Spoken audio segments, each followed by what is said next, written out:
Be me, Daniel. Average dude making a living crunching numbers.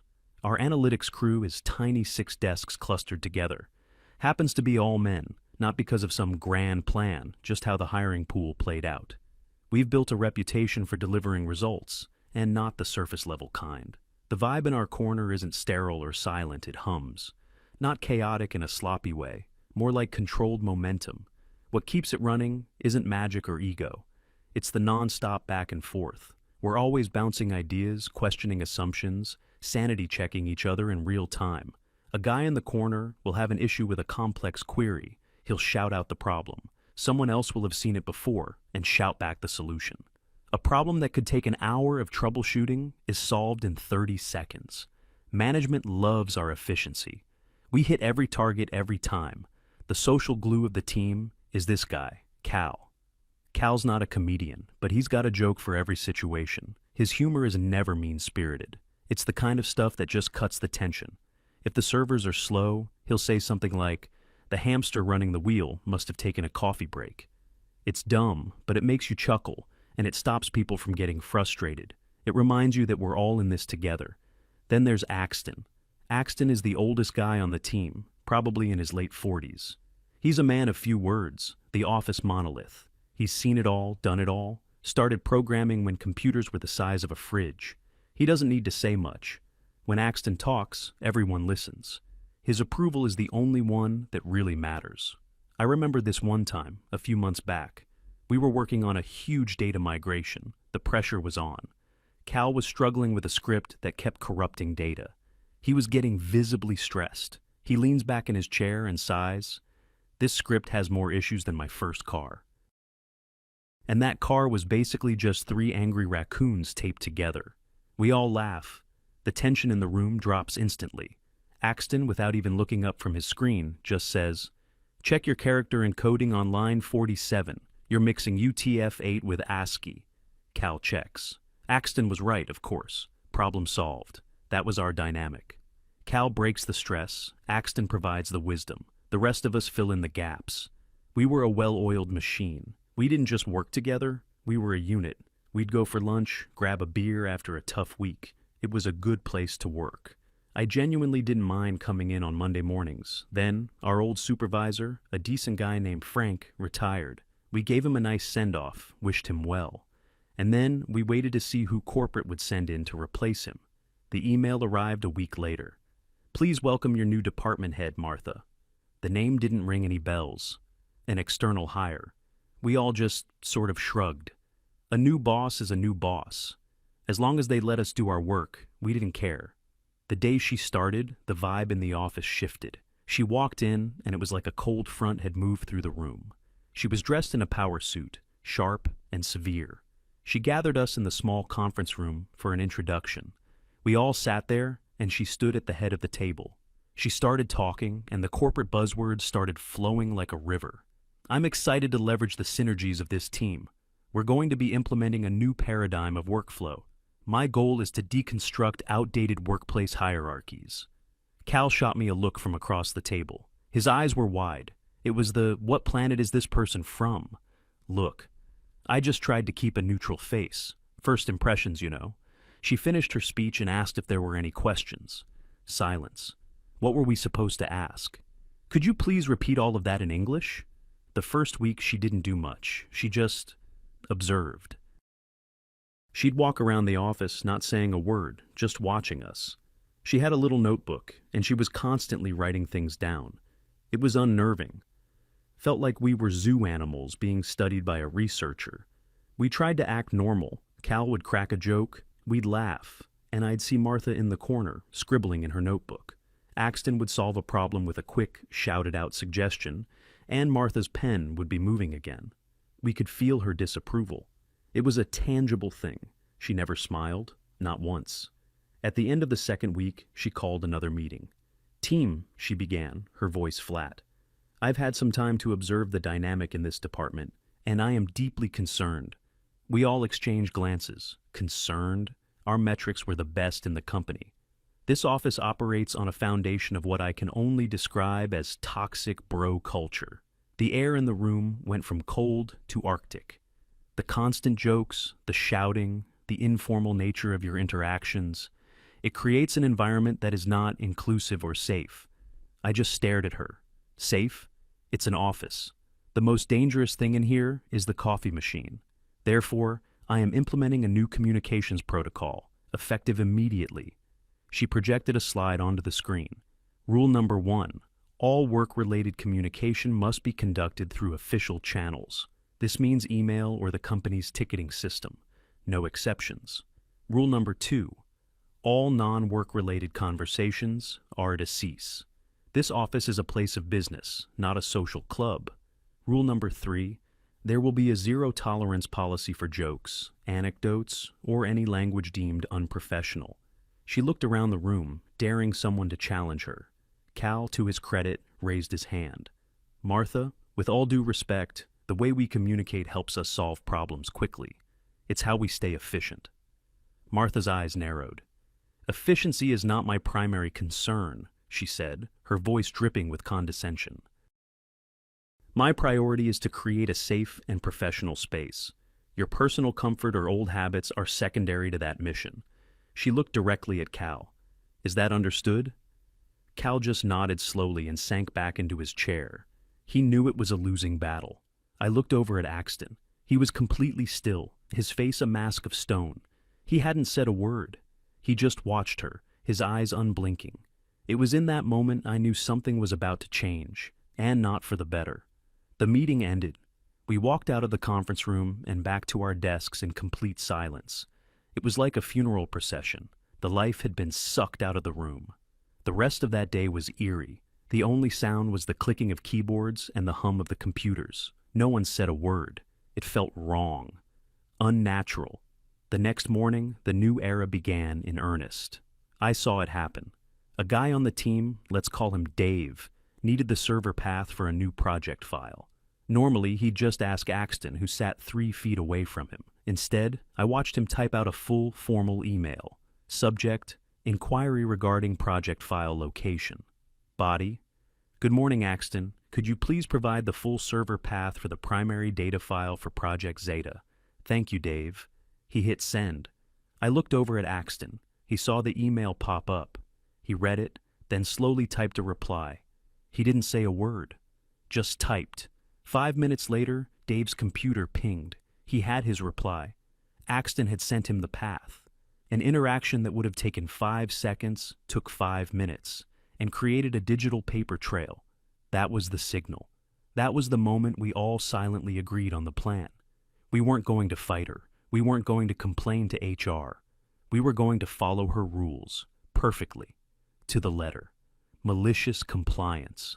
From that day on, the office was a ghost town full of living people. Everyone had headphones on, even if they weren't listening to anything. It was a signal. Do not disturb. Communication devolved into a bureaucratic nightmare. Need a password reset? Send an email to the IT guy on our team. Don't walk over to his desk. CC Martha so she can see you're following protocol. Have a question about a client's request. Forward the client's email to the team member responsible with a formal request for clarification. C Martha. Everything had to be documented. Everything was formal. The camaraderie vanished overnight. No more good morning. No more, how was your weekend?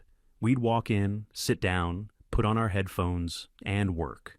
At 5 p.m. sharp, we'd pack up and leave without a word. The team lunches stopped. The after-work beers became a distant memory. We were no longer a team.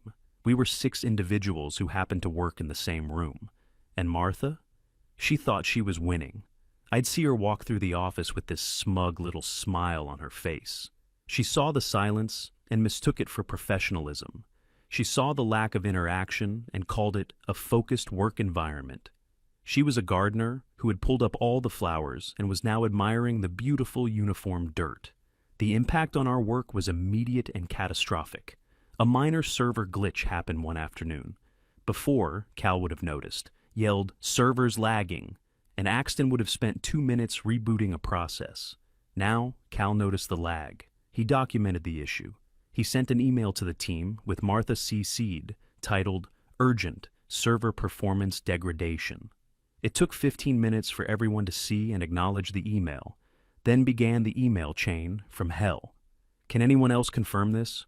Confirmed on my end. What processes are you running? I am running the standard Q3 data crunch. Martha chimed in. Please ensure all reports are submitted via the proper channels before we escalate. The whole time, Axton knew the solution, but he couldn't just get up and fix it. That would be unprofessional. So, he waited.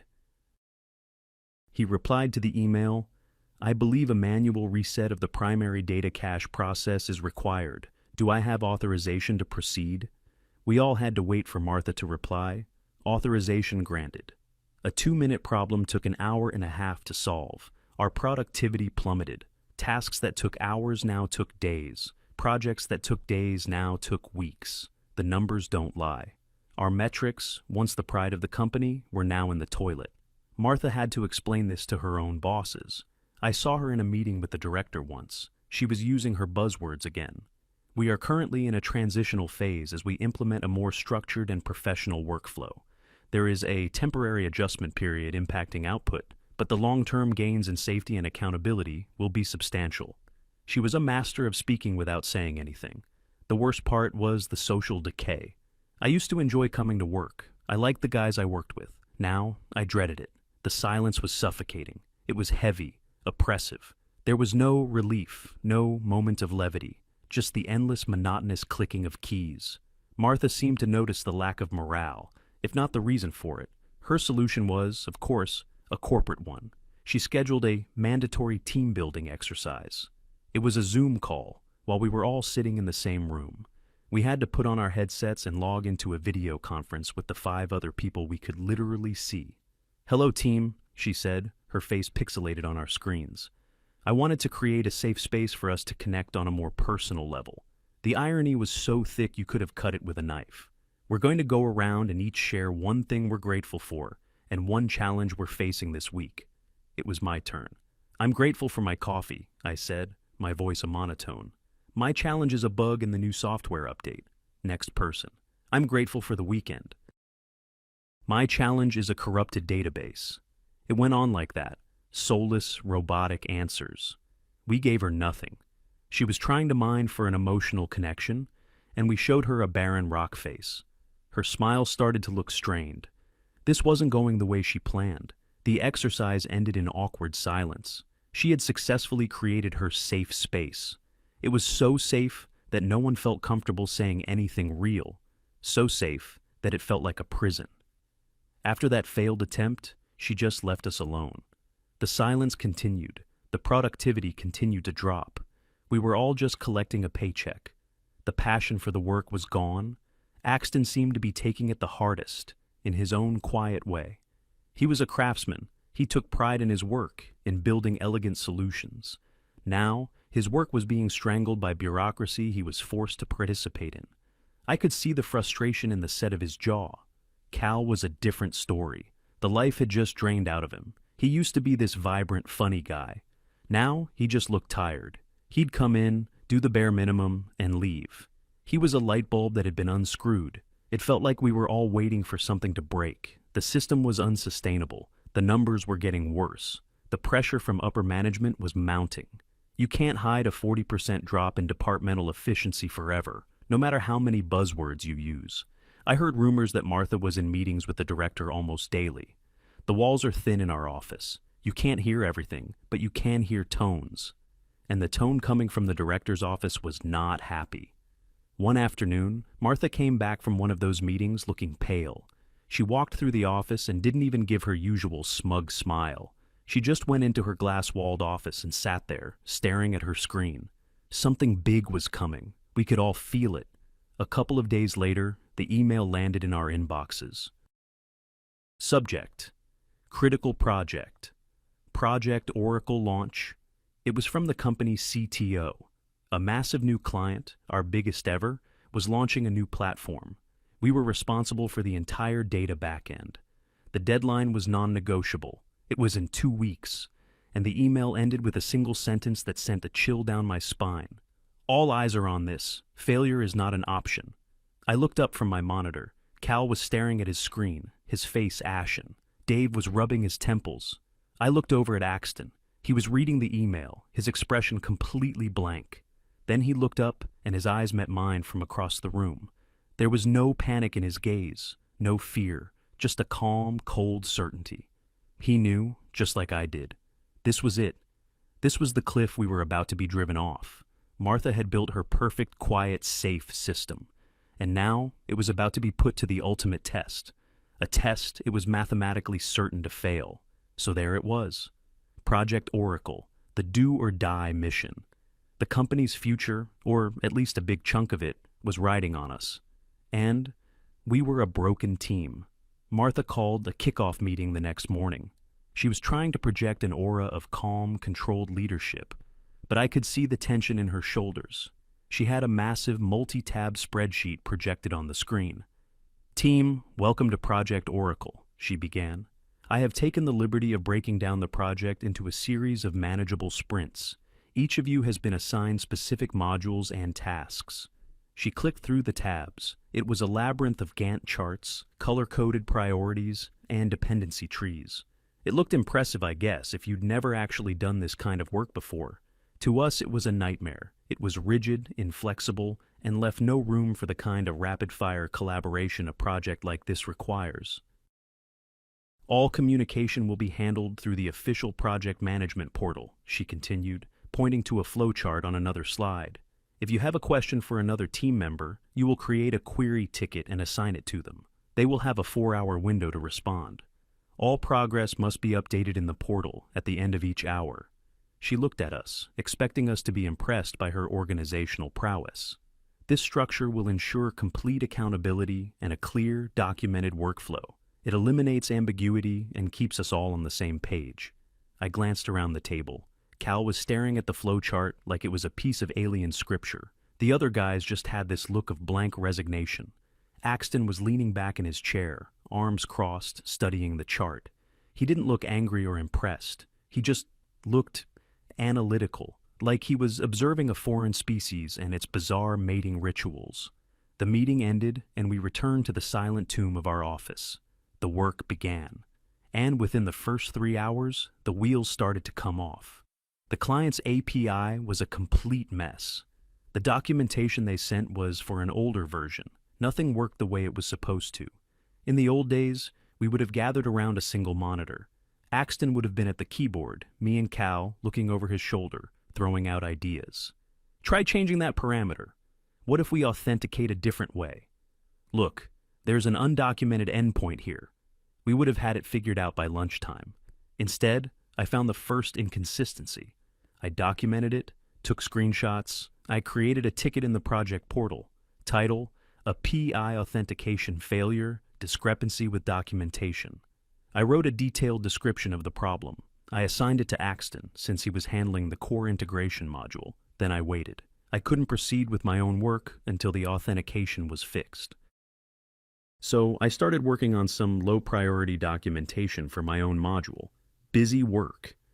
I looked over at Axton's desk. He was staring intently at his screen. He was working on a different ticket, one assigned to him by Martha about setting up the database schema. He couldn't look at my ticket until he finished his current task. Rules are rules. An hour went by. I updated my status in the portal. Work on Module B is blocked pending resolution of ticket number 734. I saw Cal was in a similar position. He was just sitting there, scrolling through old code, unable to proceed because his module depended on mine. The entire project was a chain of dependencies, and Martha's system had just poured concrete between every single link. We weren't a team working in parallel. We were a line of people waiting for the person in front of us to move. The first day ended. We had accomplished almost nothing. The progress chart, which Martha updated religiously, was a sea of red and yellow, barely any green. The next morning, she called another meeting. A daily stand-up, she called it. "I'm seeing a lot of blockers on the board," she said, a sharp edge to her voice. "We need to be more proactive in resolving these issues." Cal spoke up, his voice sounding rusty from disuse. "The main blocker is the API. We can't move forward until we figure it out." "What steps have been taken?" Martha asked. I explained the ticket I had created. She looked at Axton. "And what is the status of that ticket?" I was assigned a higher priority task, Axton said calmly. I will get to it after I complete the database schema. Martha frowned. This is not acceptable. We need to multitask. We need to be agile. She didn't understand. Her own system was preventing the very thing she was demanding. Axton was just following her color-coded priority chart. The database schema was priority 1, critical. My blocker was priority 2, high. The cognitive dissonance was staggering. She couldn't see that her solution was the problem. The days started to blur into one long, silent nightmare of ticketing and waiting. We'd come in, put on our headphones, stare at our screens, create tickets, wait for replies, update statuses, leave. The pressure was building. The deadline wasn't moving. I started to see the cracks in Martha's composure. She was walking faster. Her emails were becoming more abrupt. She started scheduling more meetings. Sync-up meetings, status alignment calls, blocker-busting sessions. Each meeting was an hour stolen from the little time we had to actually work. In one of those meetings, she tried to get us to brainstorm a solution to the API problem, but she insisted on doing it in a structured way. Okay, she said, standing in front of a whiteboard. I want everyone to write their ideas on sticky notes. No talking. We'll put them on the board and then group them by theme. We were a team of highly skilled analysts and developers, and she was treating us like we were in a kindergarten art class. Axton just sat there, motionless. He didn't write a single note. She noticed. Axton, do you have any ideas to contribute? He looked at her, his expression unreadable. My ideas are in the ticket I am currently working on, he said. Her face tightened. The whole week was a slow-motion train wreck. I felt a strange sense of detachment. I was doing my job, following the rules. If the project failed, it wouldn't be because I didn't follow the procedure. The failure was designed into the system. We were just passengers on the ship Martha had built, and she was steering it directly into an iceberg. The weekend came. We were all told we had to work. The office on Saturday was even more depressing than on a weekday. The same dead silence, just with the added misery of it being a weekend. By Monday, we had 1 week left. We had barely cobbled together a non-functional shell of the system. The client was getting antsy. They were asking for a demo. Martha promised them one by Wednesday, a promise she had no way of keeping. Panic began to set in for her. Real, visible panic. She abandoned her pretense of calm leadership. She was now in full-on crisis mode, which meant micromanagement on an epic scale. She created a shared spreadsheet where we had to log our activities every 15 minutes, literally. 9 to 9:15, reviewing ticket number 812, 9:15 to 9:30, writing code for Module C, 9:30 to 9:45, debugging code for Module C, 9:45 to 10, updating this spreadsheet. A quarter of our time was now spent just documenting what we were doing. The emails became more and more frantic, all caps subjects. Urgent action required. Response needed now. She started hovering. She'd stand behind you, watching you type. She stood behind Cal for a solid 10 minutes. He was trying to debug a complex piece of code. I could see the stress radiating off him. He was typing slower, making mistakes. Having someone stare over your shoulder like that is killer for concentration. Finally, Cal just stopped typing. He took his hands off the keyboard and waited. After a full minute of silence, Martha finally asked, "Is there a problem?" "It is difficult to focus under direct supervision," Cal said, without turning around. "It is not conducive to a safe and productive environment." He used her own words against her. She turned red and stalked back to her office. By Wednesday, the day of the demo, we had nothing to show. The system would crash if you even looked at it wrong. Martha had a frantic phone call with the client, full of corporate speak and excuses. Unforeseen complexities. Pivoting our implementation strategy. Ensuring robust quality assurance. She bought us 48 more hours. The final deadline was Friday at 5 p.m. That was it. No more extensions. The last 2 days were a blur. We were all running on caffeine and fumes. The system was a Frankenstein's monster of patched-together code, held together with digital duct tape. Every time we fixed one bug, 2 more would pop up. It was a classic cascade failure, born from a total lack of initial collaborative design. Because we never had that initial huddle, our individual modules didn't talk to each other properly. It was like building 5 different parts of a car in 5 separate rooms without ever talking to each other, and then trying to bolt them all together at the end. It was Friday, T-minus 8 hours. The system went down. Not just a bug, but a full-blown catastrophic crash. The main database had become corrupted. It was the point of no return. A fatal error. Martha came running out of her office. Her hair was a mess. Her professional mask was gone completely. "What happened? What's the status?" she demanded. I was the one who saw it first. "The primary database is corrupted. We've lost the master index." The color drained from her face. "Fix it," she shrieked. "Just fix it." We all just looked at her. There was no "just fix it." This would require a full restore from a backup, and then hours of work to reintegrate the latest data. Work that should have been done days ago. She looked around at our silent, unresponsive faces. And then she finally snapped. The dam broke. "Why are you all just sitting there?" she yelled, her voice echoing in the silent office. "Talk to each other, collaborate, work as a team. We are going to lose this client." It was the moment, the one we had all been waiting for. Everything stopped. The last few remaining keyboard clicks died out. The hum of the server room suddenly seemed deafening. Axton, who had been methodically documenting the database failure in a new ticket, slowly stopped typing. He deliberately reached up and took off his headphones, placing them gently on his desk. He swiveled his chair to face her. The movement was slow, measured. The entire room was holding its breath. He looked directly at Martha. His eyes were not angry. They were not mocking. They were just empty, devoid of any emotion. He let the silence hang in the air for a few seconds. Then he spoke. His voice was quiet, but it cut through the room like a razor. "We are working as a team, Martha." He paused. "We are following the rules that you established. We are communicating professionally. We are documenting every step. We are operating within the safe space you created." He didn't raise his voice. He didn't have to. The truth of his words was a physical blow. I watched Martha's face. It was a slow-motion collapse. The anger, the panic, the desperation, it all just drained away, replaced by a dawning, horrified understanding. She looked at Axton. She looked at me. She looked at Cal. She looked at the silent, sterile office she had created. She saw the sea of monitors displaying her failed project management software. She finally understood. It wasn't our fault. It was hers. The system hadn't failed her. She had failed the system. She didn't say anything. She just stumbled back into her office and closed the door. The deadline came and went. We obviously missed it. The client pulled the contract that evening. The news came down via an all-company email. It was a massive financial hit. The following Monday, the atmosphere was funereal.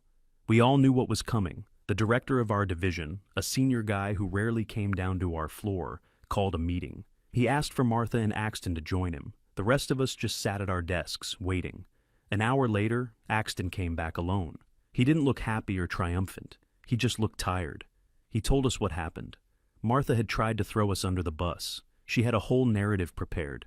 The team was insubordinate. They engaged in a work-to-rule protest. They sabotaged the project out of spite for her progressive leadership. She claimed they were resistant to change and that their toxic masculinity made them unable to function in a modern, structured environment. She presented her version of events to the director. And then it was Axton's turn. Axton didn't make a speech. He didn't argue or get emotional. He had brought a binder with him, a very thick binder. He opened it on the conference table. It was filled with printouts, the email chains, the ticket logs, the status updates, the 15-minute activity reports. He calmly, factually, walked the director through the timeline of the project's failure, using Martha's own documentation as evidence. He showed them the 5-minute conversation that had become a 5-hour email chain. He showed them the critical blocker ticket that sat unresolved for 2 days because of Martha's own priority system. He showed them the hours of productivity lost to mandatory meetings and status updates. The evidence was irrefutable. It was a perfect self-documented case of catastrophic mismanagement. We didn't sabotage her. Her system sabotaged itself. Martha was speechless. She had been beaten with her own rulebook. They didn't fire her. That would have been too clean, Too easy. Corporate punishment is more creative than that. They promoted her. She was given a new title, Vice President of Workplace Harmonization Initiatives. It sounds important. She got a new, bigger office on a different floor, but she has no team, no staff, no projects. Her job is to write white papers on corporate culture, papers that no one will ever read. She was exiled, put in a cage with golden bars, a safe space for one. Axton was made the interim department head. The first thing he did was walk out of the director's office, come back to our department, and stand in the middle of the room. "All right," he said, his voice back to its normal, quiet tone. "Project Oracle is dead. Management wants us to build a new internal version to replace our old system. We have 3 months." He looked around at all of us. "Let's get to work." Then he walked over to the big whiteboard that had been sitting empty for months. He picked up a marker. "Someone tell me a joke while I sketch out the architecture," he said. "A really dumb one." Cal, for the first time in what felt like a lifetime, cracked a real smile, a real, genuine smile. "Why don't scientists trust atoms?" he said. Axton didn't even turn around. "Why?" "Because they make up everything." A groan went through the room. It was a terrible joke, and it was the most beautiful sound I had ever heard. The ice was broken, the silence was shattered, the team was back. We spent the next hour crowded around that whiteboard, yelling out ideas, arguing, laughing. It was chaotic. It was messy. It was loud. It was perfect. We built the new system in 2 months, well ahead of schedule. It was the best work we had ever done. I learned something from all this. Martha thought our way of working was the problem. She thought our jokes and our shouting were signs of a toxic culture. But she was wrong. That chaos she hated, that was just trust. It was the sound of a team that trusted each other enough to be informal, to solve problems on the fly, to speak their minds without filling out a form first. She tried to replace that trust with rules and procedures, and in the end, her perfect, quiet, professional, safe space turned out to be the most toxic work environment I've ever known.